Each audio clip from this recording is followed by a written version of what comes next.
Hi, Julie. It's Leslie.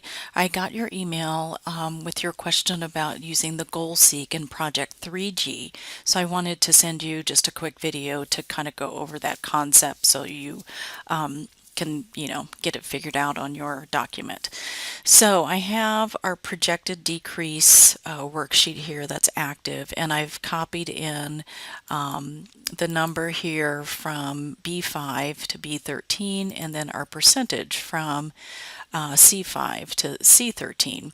So when I click on the percentage cell, you can see up here, this is the cell that has a formula. So that's kind of where that comes into place. Sorry about that.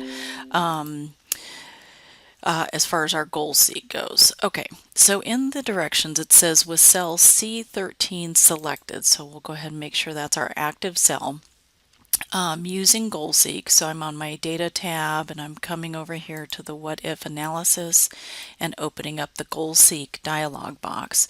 So it already has C13 is going to be our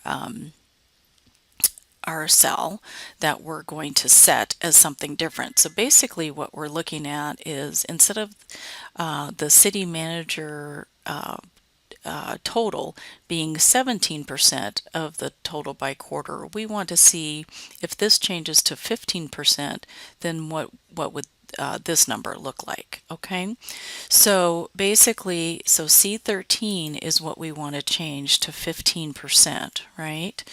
And then in order to make that change happen, we're going to need to change what's in B13. Okay, so I just clicked inside of there. I just made sure this was the active cell, and then I just clicked it. You could type it in as well. So I'm assuming maybe from the email that you sent me that maybe you kind of had these two items backwards and you were trying to maybe make something happen without being the, C13 as the cell up here. So C13 is the one that has the formula.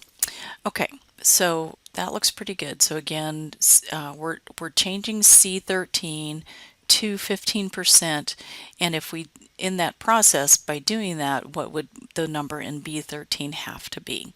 So I'll go ahead and click on OK. And you can see that this did change to 15%, and instead of it being 740,222, it's now 658,798.